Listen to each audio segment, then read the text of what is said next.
ये बीज है भगवान, मतलब बीज से वृक्ष अंकुरित होता है। तो गीता पाठ का, गीता श्रवण का, पठन पाठन का बीज कौन है? अशोचनन व शोचस्तम प्रज्ञावादा से भाषते। जो अशोचनन व शोचस्तम प्रज्ञा ज्ञान के द्वारा चिंतित, यहाँ शॉर्ट मैंने चिंतित, परेशान को भी शुचि कर देने वाली है, चिंताओं को मिटा देने वाली है। अशोचनन व शोचस्तम प्रज्ञावादा से हमारी बुद्धि को प्रज्ञा बना देती है, स्थित कर देती है, इधर उधर के कलेशों से, झंझटों से मुक्त कर देती है। ये इनका गीता जी का बीज है। अथवा देहाध्यास मिटा करके स्वरूप स्थिति प्रदान कर देती है। श्रवण मनन निधिध्यासन की विधि बताती है। वो कौन है? गीता जी। ये बीज है, इससे वो वृक्ष निकलेंगे। इससे हमारी दैवी संपदा बढ़ेगी और आसुरी संपदा खत्म होती चली जाएगी। यानी आसुरी स्वभाव निवृत्त होता चला जाएगा और दैवी संपदा भरपूर होती चली जाएगी। ये इस गीता जी का बीज है। सर्वधर्मान परित्यज्य मामेकम शरणं व्रज। इसमें एक शर्त रख दी है ठाकुर जी ने। सर्वधर्मान परित्यज्य, हर तरह के धर्मों का त्याग करके, किसको संकेत कर रहे हैं? जीवात्मा। और जीवात्मा को नहीं, चेतन देव को, आत्मदेव को। सर्वधर्मान पश्यन श्रृण्वन स्पृशन जिक्रन नश्नन गच्छन स्वपन स्वपन प्रलपन विसृजन ग्रहणन उन्मिशन निमिशन नपि। इंद्रियां अपने अर्थों में बरतती हैं। पश्यन, पश्यन मैंने स्पर्श, पश्यन देखना, देखने की इंद्री कौन है? तो आँख खुली होगी तो देखेगी, जैसा भी होगा वैसा। बोली देखना बंद। यहाँ इन्होंने कहा परित्यज्य, सर्वधर्मान परित्यज्य। अपने अंगों के जो जो धर्म है, आँख का धर्म है देखना, कानों का धर्म है सुनना, मुख का धर्म है दो है, देखना भी है और चखना भी है, चखना भी है और बोलना भी है। इसी तरह से बुद्धि का धर्म है विचार करना, निर्णय लेना। मन का धर्म है संकल्प विकल्प करना। पाँव का धर्म है चलना। त्रैलोक्यम विसृजन ग्रहणन उन्मिशन निमिशन नपि। ये सब इंद्रियों को के धर्मों का त्याग करके मैंने देखना बंद, पश्यन श्रवण सुनना बंद, स्पर्शन मैंने स्पर्श करना बंद, पश्यन श्रवण स्पर्शन जिघ्रन सूंघना बंद, नशनन गच्छन खाना बंद, बोल गच्छन मैंने चलना फिरना। इंद्रियों के सभी जो कार्य है उनके कार्यों से इंद्रियों को हटाकर, कहने का अभिप्राय, हटा करके अंतर्मुख वृत्ति को करना। बोले सर्वधर्मान परित्यज्य मामेकम शरणं व्रज। केवल एक मेरा सच्चिदानंद स्वरूप का शरण ले कि प्रभु मैं आपका अंश हूँ, मैं आत्मा हूँ, मैं देह के दायरे में आ गया हूँ, इसीलिए मेरे अंदर मल विक्षेप दोष आ गए हैं। वो दोष मेरे निवृत्त हो जाए, मैं आपकी शरण में। भगवान मल विक्षेप आदि दोषों से रहित है और जीव इन दोषों से ग्रसित है। और ग्रसित क्यों हुआ? क्योंकि इन 5 ज्ञानेंद्रियां, 5 कर्मेंद्रियां, मन बुद्धि अहंकार, मन बुद्धि अहंकार 13 है ये तत्व। बोली इनमें घिर गया। और देखने में भी सतोगुणी भी है, रजोगुणी भी है और तमोगुणी भी है। शब्द भी सतोगुणी भी है, रजोगुणी भी है और तमोगुणी भी है। चलना सतोगुणी भी है, रजोगुणी भी है और तमोगुणी भी है। इसी तरह से करना सतोगुणी भी है, रजोगुणी भी है और तमोगुणी भी है। इसलिए एक बात हम बड़े ध्यान में रखें, मनुष्य का चोला देवताओं से भी ऊंचा है। मनुष्यों का जो कलेवर है वो सतोगुण से बनता है। प्रकृति के सतोगुण अंश से देवताओं की उत्पत्ति होती है। उनका जो शरीर का दायरा है, और मनुष्यों का रजोगुण से, और दानवों का तमोगुण से। दानवों में कितना भी ऐश्वर्य होगा, बल होगा, फिर भी उनके अंदर तमोगुण ही रहता है, खान में, पान में, रहने में, करने में। कोई भाग्यशाली विभीषण जैसे, सुलोचना जैसे, प्रहलाद जैसे, राजा बलि जैसे, कोई उनमें भी निकल आते हैं। वहाँ सारे कंकड़ ही नहीं है, कंकड़ बहुत हैं, परंतु दाने कम होते हैं। और देवताओं में पूरा सदुगुण होता है, परंतु वो जो ग्रहण करते हैं ना, उनको रजोगुणी भी करना पड़ता है, तमोगुणी भी करना पड़ता है और सतोगुणी भी ग्रहण करना पड़ता है। उदाहरण के तौर पर सूर्य नारायण की किरणें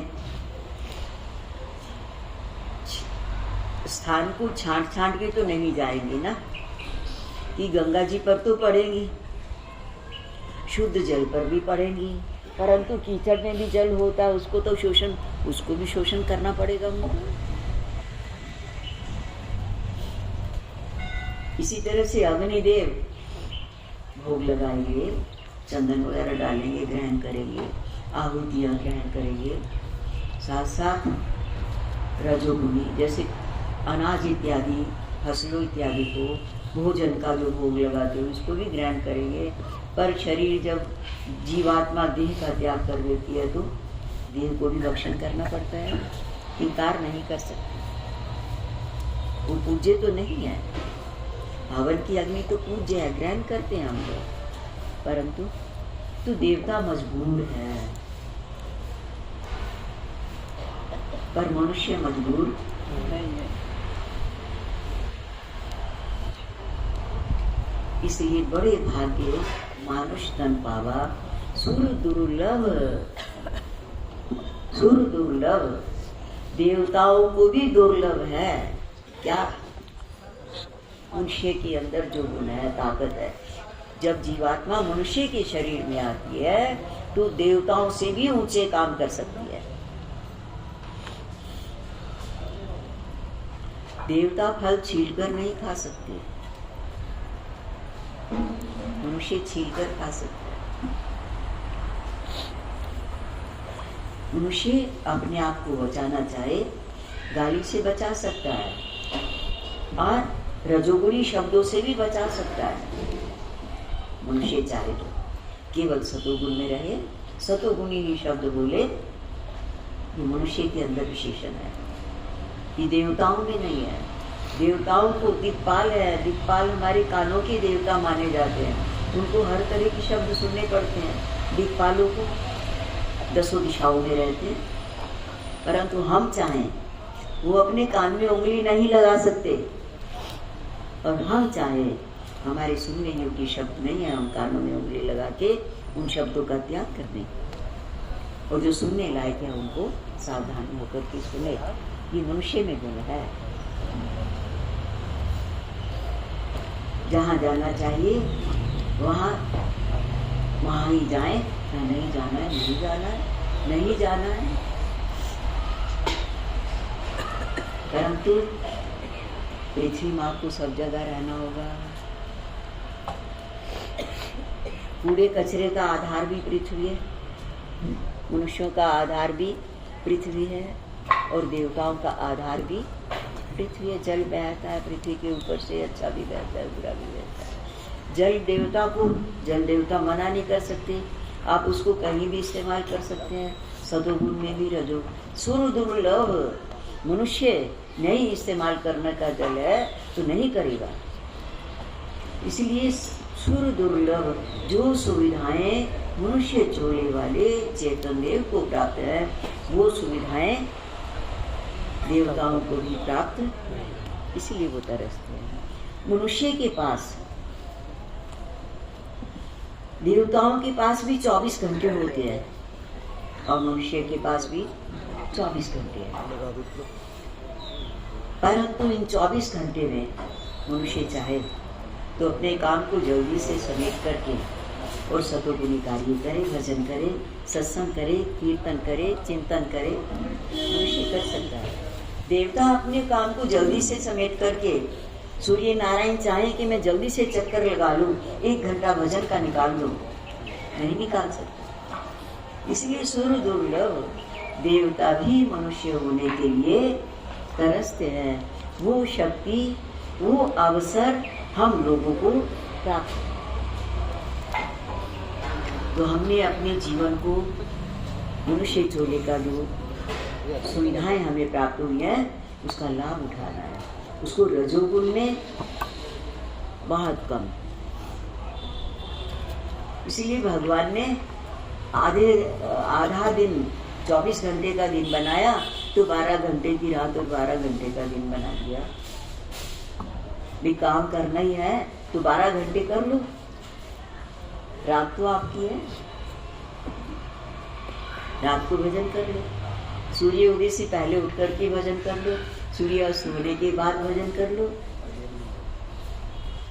अपने पास है टाइम, निकाल सकते, चाहे तो निकाल सकते, न चाहे तो नहीं।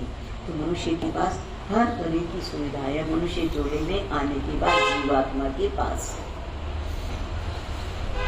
तो हम भाग्यशाली हैं, परंतु हमने कांच की रीछ बदले ते लेने वाली बात नहीं करनी है। अपने श्वासों को दे करके अमूल्य मानव जीवन के समय को कांच की रीछ बदले ते नहीं। कांच की रीछ मैंने पूरा इकट्ठा नहीं करना है। निंदा चुगली इत्यादि गंदे खाने, गंदे फैशन, गंदे विचार, इनमें ये कांच की रीछ श्वास दे रहे हैं। क्या दे रहे हैं? श्वास। खर्च होंगे, कम होंगे नहीं, कामों में भी सांस तो खर्च होंगे, परंतु लेंगे क्या? अधर्म ले लेंगे, कुकर्म ले लेंगे। इसलिए हमें ऐसा, हाँ, राम नाम के वीर मोती मैं भी कराऊं, गली गली वो मोती चुनना है हमने, वो ले बोलो सच्चिदानंद। तो इसलिए इन्होंने कहा सर्वधर्मान परित्यज्य मामेकं शरणं व्रज। यहाँ धर्म कई तरह के माने जाते हैं। जाति धर्म है, कुल धर्म है, शारीरिक धर्म है, जैसे शरीर के कई धर्म है, नहलाना है, धुलाना है, शौच जाना है, ये भी धर्म है, कर्तव्य है। तो बोले सर्वधर्मान, भारी घूम के बैठो भजन में। उस समय नहीं संकल्प आने दो, जो होगा देखा जाएगा। बैठ गए हैं तो बैठ गए, निश्चित हो सर्वधर्मान। लेने का, देने का, सोने का, घूमने का, सोचने का, करने का, सब धर्मान परित्यज्य मामेकं शरणं व्रज। प्रभु की शरण, ओम हरि शरणम, ओम श्री कृष्ण शरणम, किसी भी तरह से सर्वधर्मान परित्यज्य मामेकं, केवल मेरा ही एकमात्र चिंतन कर लो तो मैं क्या कर दूंगा आपको? सब पापों से मुक्त करके, मल विक्षेप आवरण दोषों से निवृत्त करके अपने में मिला। इसीलिए कहा सर्वधर्मान परित्यज्य मामेकं शरणं व्रज अहं त्वा सर्वपापेभ्यो मोक्षयिष्यामि मा शुचः। अहं त्वा सर्वपापेभ्यो, तू कितना अपि चेत सुदुराचारो, कितना बड़ा पापी है तो भी मैं तुझे क्या कर दूंगा, निर्मल कर। तो आओ उन्हीं नारायण की हम शरण लेने के लिए बैठे हैं। कृष्ण कौन? भगवान ने अपने स्वरूप का जो वर्णन किया है गीता जी में, बोले मैं कौन हूँ? बोले मैं सच्चिदानंद ब्रह्म हूँ। भगवान का स्वरूप क्या है? सच्चिदानंद। स्वरूप का चिंतन सच्चिदानंद भगवान का। सच्चिदानंद तो आत्मा भी है, जीवात्मा भी सच्चिदानंद ही है, परंतु भगवान और जीव में थोड़ा अंतर आ गया। सर्वधर्मान परित्यज्य मामेकं शरणं व्रज। भगवान असंग रहते हैं, अलग नहीं रहते, असंग रहते। जीवात्मा संग रहता है।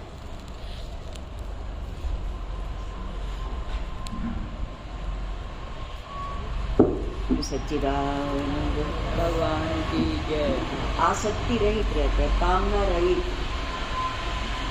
मामेकं शरणं व्रज, बस एक कि मुझे तुम चाहिए और कुछ नहीं चाहिए। ये क्या है? असंगता। बोले मेरा चलना आपके लिए, मेरा बोलना आपके लिए, मेरा खाना आपके लिए, मेरा देखना आपके लिए, मेरा सुनना आपके लिए है, मेरे जितने भी अंग हैं सब आपके लिए। इसीलिए शाश्वत दंडवत प्रणाम किया जाता है कि मैं नख से शिर तक आपका हूँ।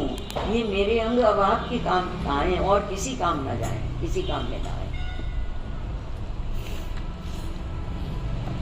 बोलो सच्चिदानंद भगवान की। तो सर्वधर्मान परित्यज्य मामेकं शरणं व्रज।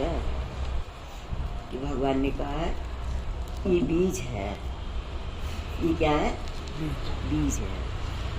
फिर उससे जब हम ऐसी बीज, मैंने संकल्प, जब हमारा ऐसा बीज रहेगा, संकल्प रहेगा, तो भगवान क्या करेंगे? वैसे ही हमारे द्वारा कर्म कराएंगे। जैसा बीज होगा वैसी डाली होगी, वैसी टहनी होगी, वैसी पत्ते होंगे। तो क्या करेंगे? हमारे अंदर वैसा ही खाने को मन करेगा, वैसा ही देखने को मन करेगा, वैसा ही सुनने को मन करेगा, वैसा ही चलने को मन करेगा, वैसा ही सोने को मन करेगा, वैसा ही उठने को मन करेगा, वैसे ही लोगों से रहने, लोगों के बीच में रहने का मन करेगा। फिर ऐसा जीवन बनता चला जाएगा।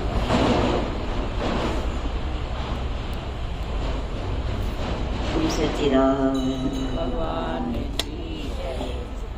अहं त्वा सर्वपापेभ्यो मोक्षयिष्यामि मा शुचः। बोले फिर तू चिंता मत कर, क्योंकि कई बार हम लोग ऐसी ऐसी चिंताएं कर लेते हैं। जैसे मान लिया गृहस्थ जीवन है, उदाहरण के तौर पर कोई बात नहीं, लेट हो रहे हैं, हम फिर बीच में नहीं बोलेंगे, आज पहले बोल लिए तो कोई बात नहीं।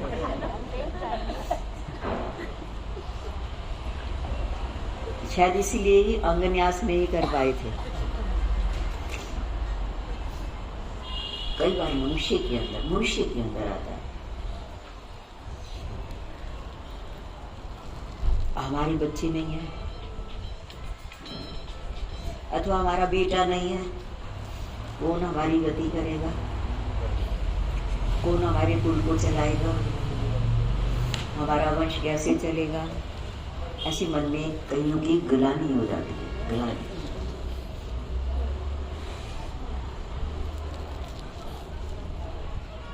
ये एक धोखाधड़ी है, भ्रम है, भ्रम।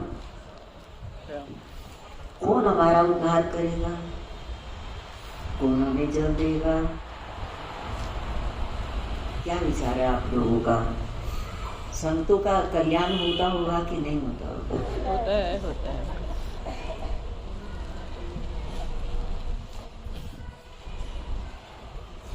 उनका दिया हुआ जल थोड़े दिन तक चल पाता है। आपके दादा परदादा उनके दादा हुए होंगे कि नहीं? हुए कि नहीं? हुए हैं बहुत सारे। हुए। उनका नाम याद है क्या?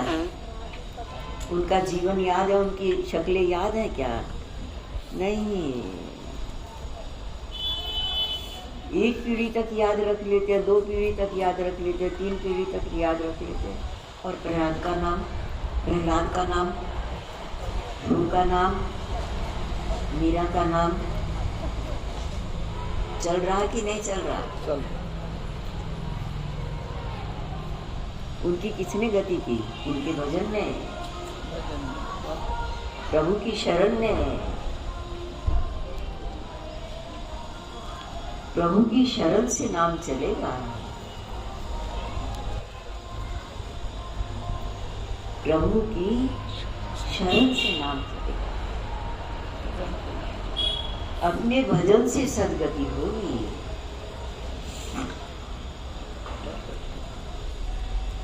हम तो एक बात और भी कहा करते हैं, जैसे कन्या है, कन्याओं से छुटकारा शादी के बाद तो हो जाता है ना, उनकी जिम्मेवारी ससुराल वालों की हो जाती है, पति की हो जाती है। और बेटों की से छुटकारा कब होता है?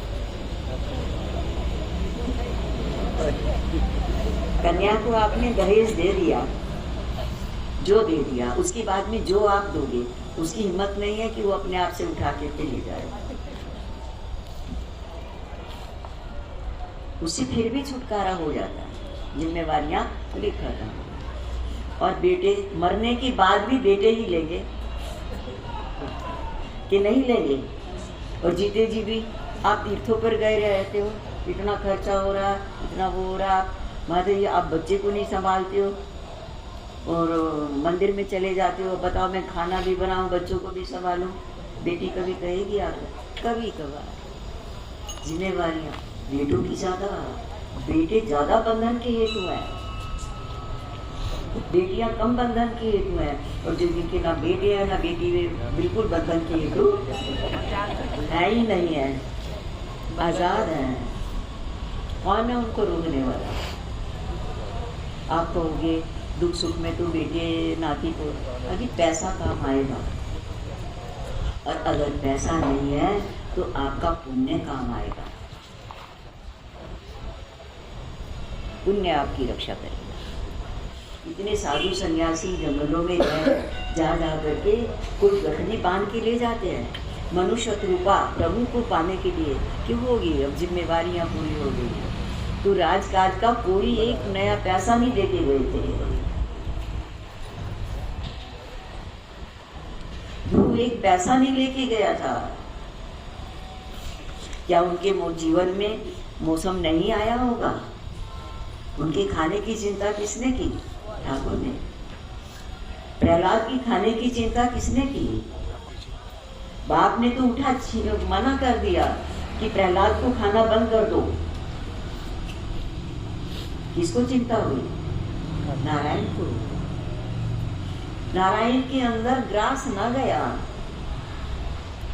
जैसा ही हिरण्यकश्यप का ऐलान हुआ कि ये मानेगा नहीं, ढीठ है, और इसको जेल में बंद कर दो, खाना पीना बंद कर दो, पानी भी बंद कर दो। पर नारायण ने तो बंद नहीं किया, प्रभु ने बंद नहीं किया। प्रभु भोग लगाने के लिए बैठे हैं, थाली रखी है, माँ पूछ रही है, लक्ष्मी जी पूछ रही हैं, सत्य मामा पूछ रही है, प्रभु भोग नहीं लगा रहे हो, क्या बात है? बोले मेरे बच्चे ने भोजन नहीं किया, मैं कैसे खा लूं?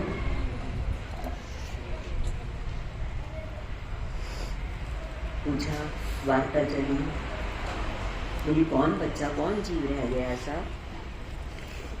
बोले प्रहलाद, और आगे भी उसको नहीं मिलेगा, मना कर दिया है। और जीवन उसका शेष है। प्राणों का आधार कौन है?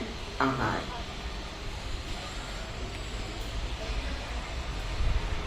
मिलने जाते हैं कई लक्ष्मी जी, कई आदमी का रूप बना लिया माँ का, और रानी जब जाती है तो दासियां साथ में जाती है और सब सरस्वती माँ क्या और गंगा क्या और यमुना क्या, कोई जल लेके, कोई पकवान लेके, थाल भर भर के भोजन लेके। अब कयाधु महारानी आ रही है ना, पहरेदारों की हिम्मत नहीं है कि वो रोक दे उनको। बेटे को देखने जा रही है, मिलने जा रही है, अपने हाथ से खिलाने लगी। प्रहलाद बोले, माँ आप क्यों आ गई? पिताजी बड़े कसाई हैं, वो आपको दंडित करेंगे, आप उनके नियम का उल्लंघन क्यों कर रही हो? आप वापिस चली जाओ माँ। लक्ष्मी जी समझ गई कि मुझे पहचान नहीं रहा। लक्ष्मी जी ने, सरस्वती जी ने, गंगा यमुना ने, सब ने अपना असली रूप प्रकट कर दिया।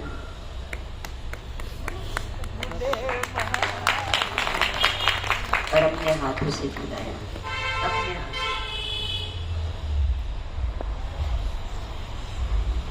भगवान लालन पालन करते, सर्वधर्मान बोले तू सब धर्मों को त्याग कर मेरी शरण में आ जा, मैं तेरा कल्याण करूंगा, सब बंधनों से तुझे मुक्त कर। सर्वधर्मान परित्यज्य मामेकम शरणं।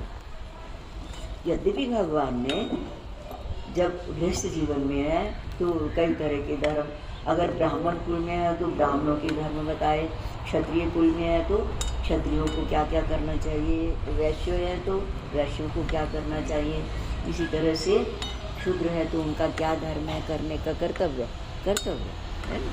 परंतु भगवान ने कहा तू मेरी शरण आ जा, तेरा कोई कर्तव्य नहीं,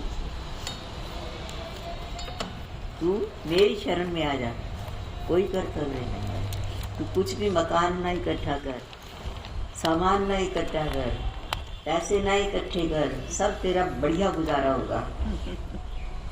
बोलो श्री सद्गुरुदेव महाराज की। अच्छा, जो एक बड़ी मोटी सी बात है, अभिमान की बात नहीं है, परंतु सही है तो कहना भी पड़ेगा। साधु लोग कोई घर से जब निकलते हैं तो कुछ सामान ले लेके मकान भी, तो वहाँ क्या खाएंगे, वहाँ क्या पहनेंगे, वहाँ कहाँ रहेंगे, तो उनको कोई कमी होती है क्या? और आपसे कहने जाते हैं क्या कि देखो हमारे लिए कपड़ा लाना, कपड़ा फटने वाला हो रहा है, झोपड़ी का फूस गीला हो रहा है, फट रहा है, तो हमारी झोपड़ी की छत डलवा देना। नहीं, नामदेव जी, नामदेव सुना होगा, कुत्ते को रोटी खिलाई, सब में भगवान को देखते थे, और अग्निदेव में भी नारायण है। अब क्या हुआ, छप्पर जल गया। छप्पर में ना जिस झोपड़ी में वो रहते, फूस की थी, जल गई। तो एक तरफ सेक लगा था, दूसरी तरफ का सामान उठा के उसमें डालने लग गए। बोली यज्ञ, मैं यज्ञ नहीं करता था ना, मैं यज्ञ नहीं करता था, इसीलिए नारायण यज्ञ के रूप में प्रकट हुए, इसलिए जो है सब आहुति देते गए।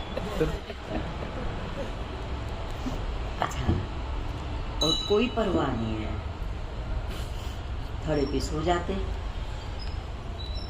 अब बरसात का मौसम आने लगा, और बरसात के बाद क्या आती है, सर्दियाँ आती हैं। प्रभु ने सोचा शरीर है ना, स्थूल शरीर जो है वो शीतोष्ण को कम बर्दाश्त कर पाता है, बर्दाश्त तो कर पाता है, एक सीमा तक कर पाता है। तो सर्दियाँ आएंगी, मानव शरीर है खत्म हो जाएगा, भजन अभी बाकी है, आत्मस्थिति प्राप्त नहीं हुई है। तो ठाकुर गए, छप्पर छाने वाले का रूप बना के गए। कोई छान छनवा लो, और वहीं को गए जहाँ नामदेव जी बैठे थे, मुड़ मुड़ के वहीं घूम घूम के आए, कहते कोई छान छनवा लो, कोई छान छनवा लो। पहले तो नामदेव जी चुप रहे, छान तो उनको भी चाहिए थी, पता था कि बरसात का मौसम आएगा, फिर सर्दी का आएगा, और अपनी शान तो सब खत्म हो चुकी है। तो उन्होंने क्या किया, फिर भी मस्त रहे, चुप रहे, क्योंकि पैसे नहीं हैं। अब ये कारीगर आया है, मटेरियल मांगेगा, फिर अपनी लेबर मांगेगा, फिर कहाँ से देंगे? देखी जाएगी, जब सर्दी आएगी, बरसात आएगी, देखी जाएगी, गुजारा कर लेंगे आखिर। और इसलिए आंख बंद करके अपना स्मरण में लगे रहे। हुआ क्या, नारायण जी उनके कान में आकर के कहते, नामदेव छप्पर छनवा लो। जब 2-3 बार कहा नामदेव छप्पर छनवा लो, देखा कहने लगे, भैया बोले सर्दी बरसात आने वाली है और फिर सर्दी आने वाली है, छप्पर छनवा लो। बोले ये तो मुझे भी मालूम है, परंतु आप कौन छापेगा? बोले हम छाप देंगे। बोले मटीरियल? बोले हम ले आएंगे। बोले पैसे कौन देगा? फिर तुम पैसे मांगोगे, हम तो पैसे रखते नहीं हैं, छूते नहीं हैं। भगवान ने कहा हम बिना पैसे के ही छप्पर छाप देते हैं, हमें मजदूरी नहीं चाहिए। बोले मटेरियल? बोले हम घास तोड़ लाएंगे, बांस तोड़ लाएंगे।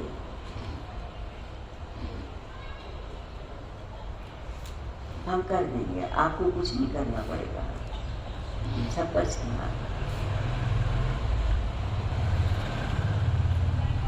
ये ठाकुर की लीला है। जिन्हें बालक राखई महतारी, जैसे बच्चे को कोई फिक्र नहीं है, बरसात आने वाली है या रात आने वाली है, बिजली है या नहीं है, बिस्तरा है या नहीं है, कोई फिक्र नहीं है। किसको? बच्चे को। मेरे लिए दूध आया है या नहीं आया है, दूध के पैसे माँ के पास हैं या नहीं, कोई फिक्र नहीं है। सारी चिंता किसको है?